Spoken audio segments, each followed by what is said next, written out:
Se testemunhar colocasse você em risco por causa da sua fé diante da multidão e das autoridades, você faria como Paulo? Se você faria, vem comigo então, porque teologia é show! Fala pessoal, Deus abençoe a todos, Pastor Roberto aqui, hoje com mais um subsídio das lições bíblicas da Escola Dominical. Hoje nós vamos falar sobre a lição de número 9, Coragem para Testemunhar, Paulo diante da multidão. Em Jerusalém, Paulo enfrenta agressões, prisões e falsas acusações, mas transforma a adversidade em oportunidade para testemunhar da fé cristã. Após esse vídeo, você será capaz de analisar a prisão de Paulo e a fidelidade em meio à oposição, interpretar a defesa do apóstolo em testemunho público e aplicar o poder do testemunho pessoal no dia a dia. Mas antes de seguirmos, deixe seu like. Se você ainda não é inscrito no canal, se inscreva no canal, compartilhe esse vídeo com seus amigos. E se você tem coragem de testemunhar, vamos juntos crescer no conhecimento da palavra de Deus. Tópico 1. A prisão de Paulo em Jerusalém. Os judeus conspiravam contra Paulo, movidos por ciúme e ódio. Eles acusaram-no de ensinar contra o povo a lei e também o templo, e de introduzir um gentio na área sagrada do templo. O templo ele tinha algumas repartições que eram conhecidos como átrios. Então tinha o átrio dos homens, o átrio dos gentios, o átrio das mulheres e também o átrio dos sacerdotes. Paulo é acusado de trazer um gentio e inseri-lo aí nessa área sagrada do templo. A pureza do templo despertava paixões intensas entre os judeus. Para alguns, parece que até era um certo tipo de idolatria que alguns judeus tinham com relação ao templo de Salomão. Por quê? Porque o templo era como se fosse a força dos judeus naquela ocasião, era o ponto central da sua fé. A gente vê na história de Flávio José, por exemplo, que quando o general Tito ele está sitiando Jerusalém, e naquela peleja ali para poder tomar a cidade, os judeus, enquanto o templo estava de pé, os judeus prevaleciam, lutavam, davam a vida em favor da cidade. Então o general Tito percebeu, segundo Flávio Josefo, que a força dos judeus permaneceria enquanto o templo estivesse de pé. Então a história diz que ele mandou atear fogo no templo. E quando o templo começou a arder em chamas, começou a desmoronar, a força dos judeus foram abaixando, foram minguando. E aí o que aconteceu? Tito então sobrepujou a força ali dos judeus naquela ocasião e dominou toda Jerusalém no ano 70 depois de Cristo. Então aí a gente já percebe que eles tinham realmente uma paixão muito intensa pelo templo lá em Jerusalém. Diante do tumulto, Paulo foi preso. E isso aqui não é coincidência. Por quê? Porque cumpriu a profecia do profeta Ágabo, Atos capítulo 21, versículo 11, que quando ele pega uma cinta, amarra os pés e mãos, fala assim, ó, assim farão ao dono desse cinto se subir a Jerusalém. Então foi profecia com relação à prisão de Paulo naquela ocasião. A multidão pedia sua morte, com o mesmo ódio dirigido a Jesus. Mas Deus preservou a sua vida. Era um povo muito intenso, né? Era um povo que era 8 ou 80. Então, quando eles amavam, mas quando eles odiavam, odiavam mesmo. Você vê que o comentarista diz aqui que havia um ódio muito intrínseco em cada judeu para poder pedir a morte de Paulo naquela ocasião, como se Paulo fosse o pior ser humano que existia naquela ocasião ali entre os judeus. Preso, Paulo terá novas oportunidades de testemunhar. Lembra que eu disse que era a profecia de Ágabo que se cumpriu? Então, tudo na vida do crente está no projeto de Deus. Tudo está de acordo com a vontade do Senhor. Mesmo que seja uma adversidade, mesmo que seja uma coisa complicada, mas está no projeto do Senhor. Os irmãos vão ver que Paulo agora tem uma nova oportunidade de levar a palavra do Senhor. Então vamos juntos. Tópico 2. A oportunidade para testemunhar. Paulo pede ao tribuno oportunidade para falar ao povo. E isso aqui muda tudo. Por quê? Porque ele fala ao comandante em grego, que era a língua oficial da época. Nos dias de hoje não é o inglês. Naquela época era o grego que predominava, digamos assim, entre as nações do mundo antigo. Ele fala ao comandante na língua grega e desfaz aquela imagem de um agitador ignorante. Quando ele fala no dialeto grego ao comandante romano, então o comandante romano automaticamente entende que ele não era qualquer um. Ele entende que Paulo era alguém instruído, era talvez diferente daquilo que as pessoas estavam falando sobre ele. A serenidade de Paulo abre espaço para a pregação do evangelho. Por que serenidade? Porque uma situação adversa. Ele estava sendo acusado ali, estava indo para ser condenado para ser morto, mas ele estava sereno. Por quê? Porque ele descansava no Senhor. Então, se você que tem enfrentado dificuldades ou problemas, descanse no Senhor. Confie no Deus de Israel. Eu sei que Ele vai te guardar e vai te dar vitória nesse momento difícil que você tem enfrentado aí. Vamos lá. Paulo, ele fala em hebraico e os chama de irmãos e pais. E essa parte é forte. Por quê? Porque revela sensibilidade cultural e sabedoria missionária. A gente não pode chegar para as pessoas que nós queremos evangelizar tratando elas como pecadores destinados ao inferno. Nós temos que levar o amor de Cristo a esses corações. Eu me lembro de um caso que vi certa vez, um pregador na rua pregava, usava lá o seu estilo de pregação, e na sua pregação com o megafone ele gritava e dizia que as pessoas que estavam ouvindo ele ali, ou que estavam passando ali naquela ocasião, ele gritava e dizia que havia um demônio agarrado nas costas dessas pessoas e estava arrastando elas para o inferno.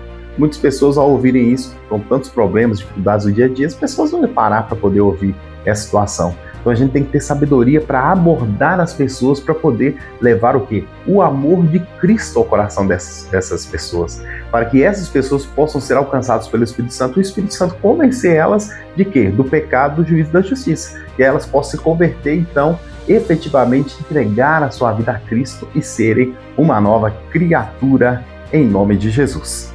Olha que interessante. Ele não suaviza o seu passado e nem esconde o seu chamado, o que provocaria talvez uma nova reação violenta. Ele recorre à sua cidadania romana para evitar açoites desnecessários ou talvez injustos. Cada crise pode se tornar uma oportunidade para glorificar a Cristo. Ou seja, ele não negou que ele era uma pessoa, digamos assim, que tinha um entendimento errado com relação aos cristãos. Ele, inclusive, cita que ele ia atrás, com ordem dos sacerdotes, de muitos cristãos para os trazer presos até Jerusalém para serem julgados. Mas ele conta a história lá do caminho de Damasco, que quando ele vai para cumprir a missão, o próprio Jesus aparece para ele. Faz para ele um chamado especial, diferente de tudo aquilo que ele já tinha vivido. E a partir daquele momento, então, ele entende que Deus é quem estava guiando esses cristãos para poder difundir a mensagem do Evangelho a toda criatura. O que é prova hoje, amanhã será história. Ele passou esse momento difícil na vida dele, e hoje nós estamos testemunhando aqui da fé de Paulo naquela ocasião. Ele está diante da multidão, diante das autoridades romanas para poder ser condenado à morte. Mas o que ele fez? Ele não desesperou.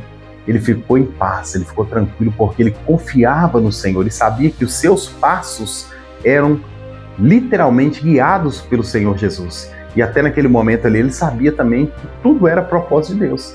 Às vezes uma luta, às vezes uma dificuldade que você tem passado, às vezes você pensa que é para te destruir, mas na verdade é o momento que Deus está te dando para testemunhar o nome dele ou para te fazer crescer como cristão, como ser humano. Então guarde essa frase: o que é prova hoje, amanhã será história.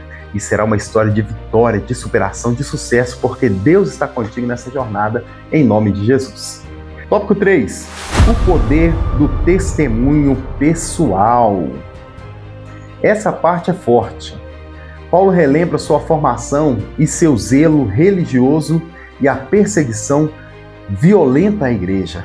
Paulo demonstra que religiosidade sem Cristo pode produzir dureza, perseguição e cegueira espiritual.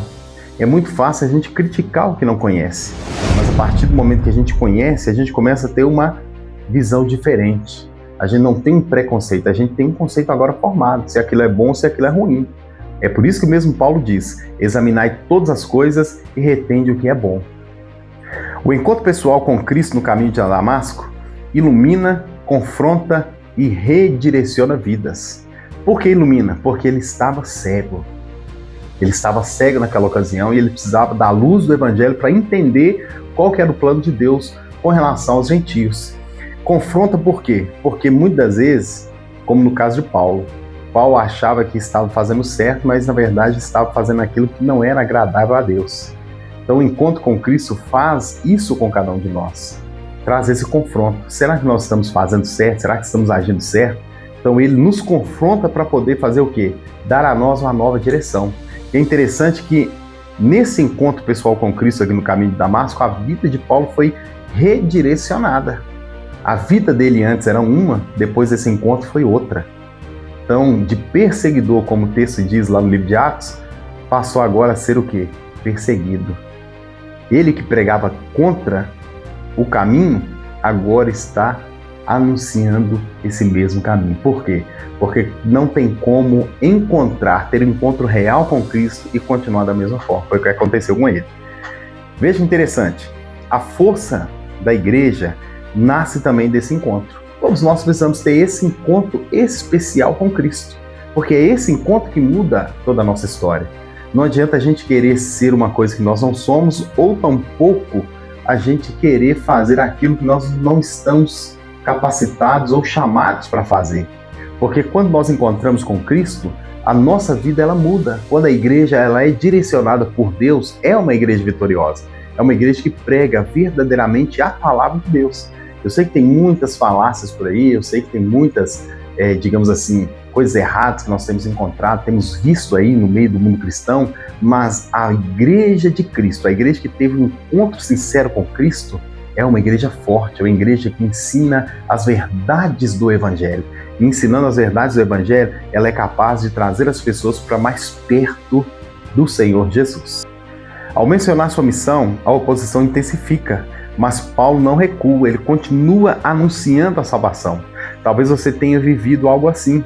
Às vezes tentaram te parar, às vezes tentaram te pressionar, ou às vezes tentaram impedir você de seguir avante com seus sonhos, com seus projetos. Mas o testemunho pessoal continua sendo uma das mais poderosas ferramentas do Evangelho. Então você que teve um encontro com Cristo, você que viveu coisas espetaculares com Deus, testemunhe. Dê o seu testemunho aí na sua casa, dê o seu testemunho no seu bairro, na sua cidade, dê o seu testemunho por onde você passar, porque fazendo isso, você glorificará o nome de Deus. Foi o que Paulo fez. E aí o que ele fez? Ele deu o seu testemunho pessoal, falou da transformação, da mudança que Deus fez na vida dele. E essa mudança foi para benefício não somente de Paulo, mas também de todos os gentios que através de Paulo receberam a palavra de Deus. A nossa conclusão vai dizer: em meio à injustiça e à oposição, Deus transformou a perseguição em oportunidade para testemunho do Evangelho. Não importa o que você está passando, não importa as dificuldades que você tem enfrentado, o que importa é permanecer firme na presença de Deus. As dificuldades da vida que você tem enfrentado, muitas delas são para poder o nome do Senhor ser glorificado. Então aproveite as oportunidades que Deus te dá. Aproveite as oportunidades para falar de Jesus, para pregar sobre o amor de Deus e levar a mensagem do Evangelho aonde o Senhor te enviar, em nome de Jesus. Nós vamos ficando por aqui. Eu espero que você que nos acompanhou até aqui, deixe seu like, deixe seu comentário, também compartilhe esse vídeo com seus amigos aí. Vamos testemunhar, vamos levar o nome de Cristo através da nossa vida, através do nosso testemunho pessoal. E eu sei que Deus continuará nos abençoando mais e mais em nome de Jesus. Semana que vem tem mais. Vamos juntos nessa jornada, porque teologia é show!